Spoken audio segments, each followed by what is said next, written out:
Hi, folk. I'm with Radney Foster. Radney, hi. How are you? I'm doing great. How about yourself? Fine, better now. Better now. A long night last night. I heard that. Yeah.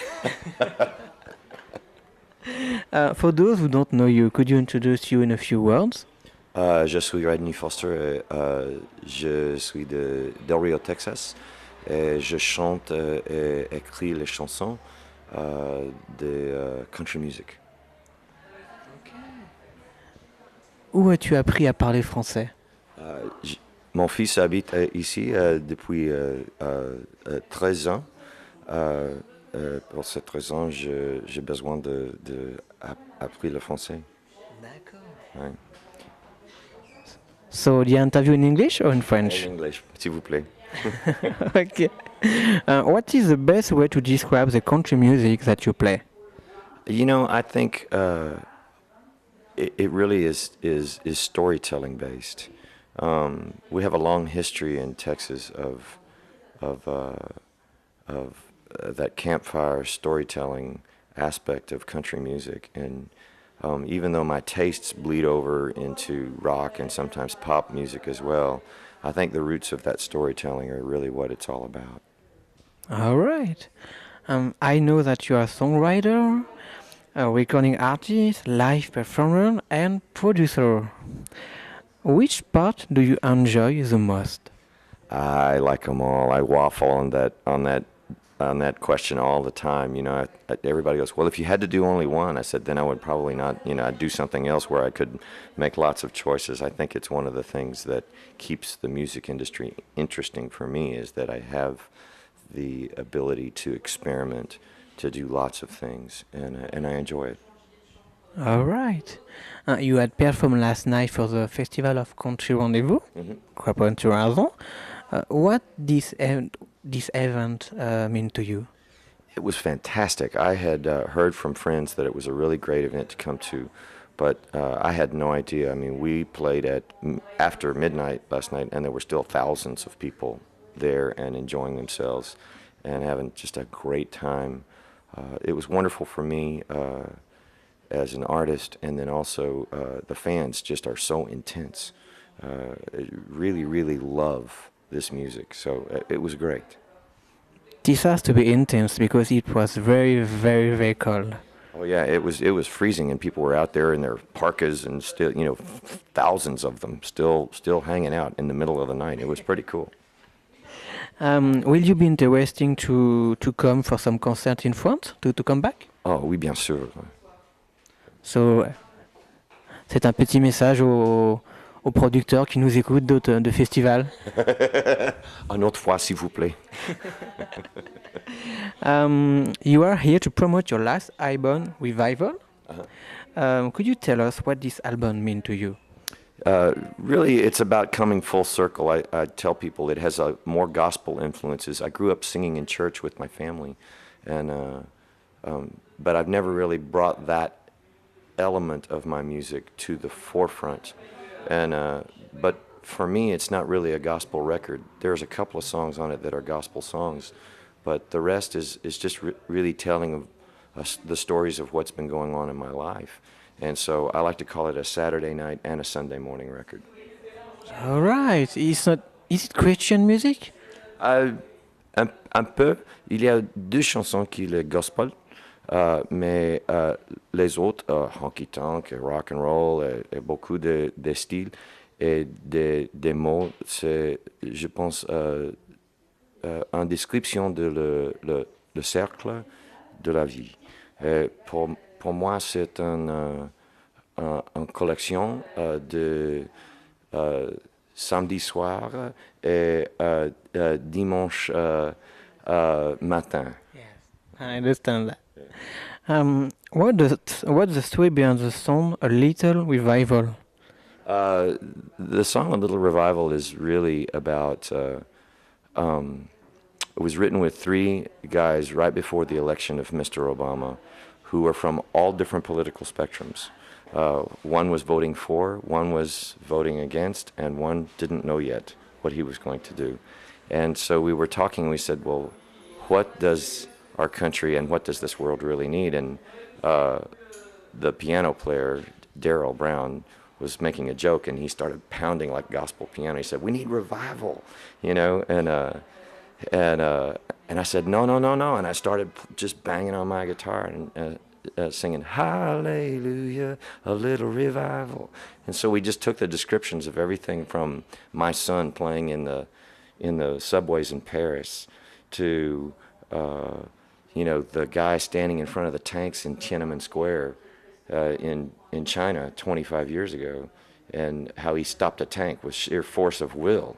All of those things to us were revival, spiritual, political, social, the revival of a love relationship, all of the things that revival can mean. So we took the style of gospel, but we made it bigger. That's a beautiful song, by the way. Oh, thank you very, very much. Um, you said most of the songs on the album are close to the bone. Do you mean that if we listen to your album, we will learn more about you? Oh, oui, bien sûr, c'est la vérité. En anglais, on dit close to the bone parce que le viande qui est juste à côté de on dit bon, comment on dit l'os, qui c'est juste à côté de l'os, c'est le mieux. Hein?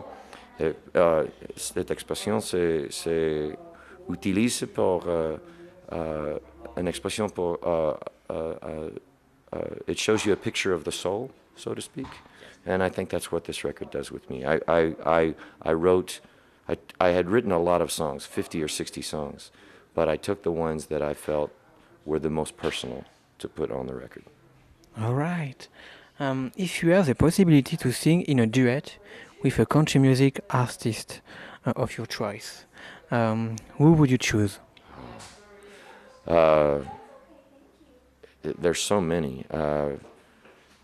Right now, I'm actually speaking of country duets, I'm actually making a record again with Bill Lloyd. So Foster and Lloyd is actually back together, and we've been doing that. So that's actually the duet I've been working on and will be for the next several months, and the record should be out next year. But, I love what Keith Urban does, and I've been able to sing live with him a couple of times because he's done so many of my songs. He invited me on stage when he played in Dallas in front of 22,000, so that was a pretty great moment. But also, I really, really love so many of the traditional sounds, people like Patti Loveless, Martina McBride, who, when she does really, really traditional music, such amazing singers. It would be such a pleasure, but I love the whole alternative side as well so much. I'm a huge Lucinda Williams fan, so I mean, any of those kinds of things would be just such a pleasure. Okay. Each time I interview someone, I ask the person what she think about another country music artist, So what do you think about Sarah Evans? Well, it's hard to say anything bad about Sarah because she's a very dear friend of mine, and she's recorded one of my songs. It was a big #1 record for her. And she's very funny. She loves practical jokes, and she's a very, very funny person. I opened a tour for 3 months with her, and it was constant, the little tiny jokes back and forth between the two of us. It was very, very funny, and I love her dearly, and her family. Her kids are really, really great, and she has a son who's my son, my middle child's age, and they play together. It was really lots of fun. She's a wonderful person. Okay. Now it's an easy question. Who is your favorite country music artist? That's a terrible question. I have too many. For me, the greatest country singer ever was George Jones. Yes, he still is just phenomenal. But I mean, as a newer generation, I love Vince Gill. I love what Brad Paisley's doing right now. I think he's doing fantastic things. But I really love, singer-songwriters like Guy Clark and Rodney Crowell. It's hard for me to pick just one. Garth Brooks? I'm a fan. I wasn't that much when he was out, but he's so engaging as a human being. I mean, he really knows how to entertain an audience. It's really remarkable. Okay. Now could you tell us your best memory as a singer? You know, my best memories as a singer are being able to sing my kids to sleep at night, because I'm so gone so much. You know, I've had lots of wonderful memories where, you know, I've been able to sing with Roy Orbison or Johnny Cash, Merle Haggard, George Jones, Vince Gill, Patti Loveless. I mean, I've had so many opportunities where I've done duets with artists who were my heroes, and those are wonderful. Or played in front of, you know, 100,000 people at Farm Aid. Those are wonderful moments.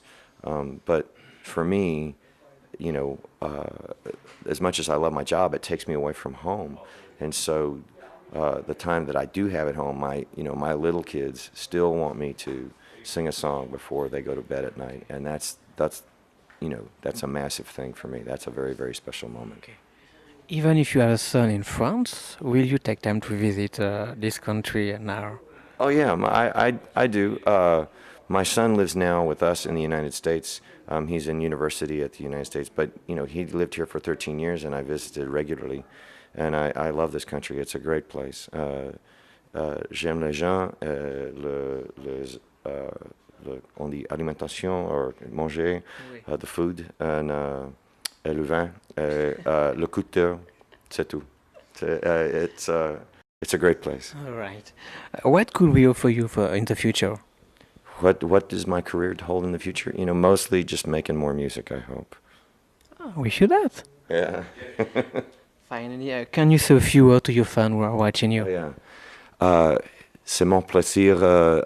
Thank you so much for listening to me, helping me make a living. This is my job, but you make it happen. Thank you.